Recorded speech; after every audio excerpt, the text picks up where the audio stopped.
हरे कृष्ण दोस्तों। यहाँ पे मैं जो भी बोलता हूँ वो सब मेरे गुरु श्री हरि भाई कोठारी का है और वही मैं आपके सामने रखता हूँ।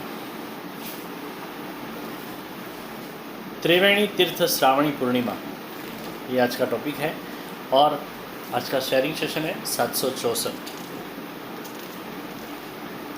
मैं दीपन दिरावानी, मेरी YouTube channel Deepan Dirawani life time daily sharing and songs में आपका हार्दिक स्वागत करता हूँ और आज का शेयरिंग सेशन है 764। जनोई लेते वक्त कमर पे मेखला बांधनी पड़ती है। मेखला बंधन मतलब व्रत बंधन। मेखला बंधन मतलब जिंदगी में आने वाली तकलीफ़ों के सामने कमर कस के संघर्ष करने की तत्परता।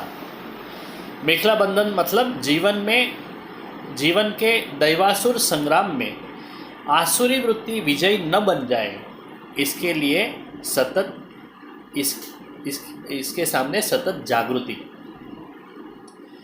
बटुक के हाथ का दंड आत्मशासन का प्रतीक है। आत्मशासन यही श्रेष्ठ शासन है। बाह्य शासन कितना भी समर्थ हो फिर भी मानव को बदलने में असफल होता है। खुद के हाथ से किए हुए अपराध का दंड या तो सजा खुद ही मांग लेनी, ये आत्मशासन का रहस्य है। खुद की जात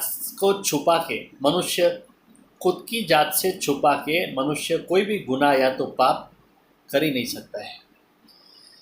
संख के आश्रम में से अनजाने में ही केरी तोड़ के लेने के बाद स्वेच्छा से ही खुद का हाथ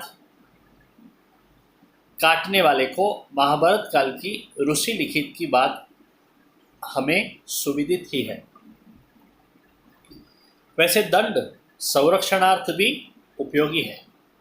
दंड जैसे सीधा और सरल है, वैसे ही दंड धारण करने वाला बटुक भी सरल, सीधा और टट्टार होना चाहिए।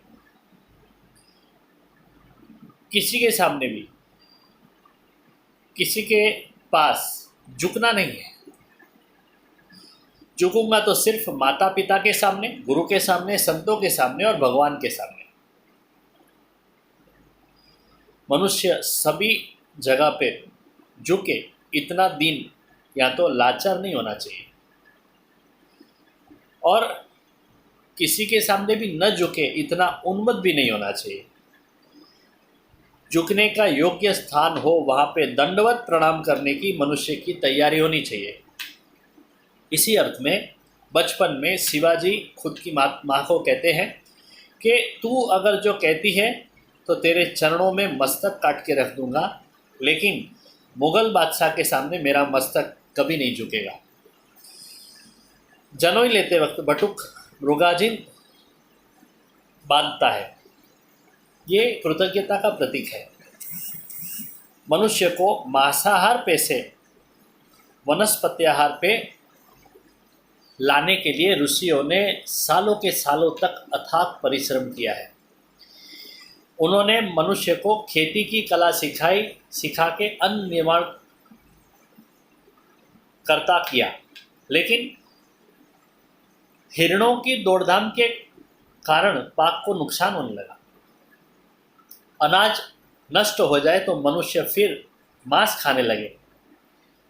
इसके लिए मानव के उत्कर्ष को ध्यान में रख के निर्दोष हिरणों को मारने का नक्की हुआ और इसी तरह से मृगया ये राजधर्म बन गया।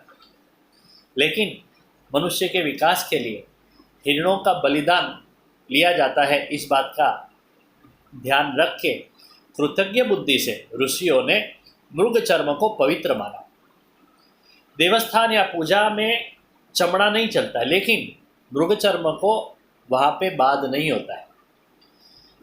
मानव विकसन परंपरा में सांस्कृतिक हेतुसर जिन जिन लोगों ने बलिदान दिया होगा उनका मैं सतत स्मरण करूँगा तथा जरूर पड़ने पे वैसा बलिदान देने के लिए भी तैयार रहूँगा।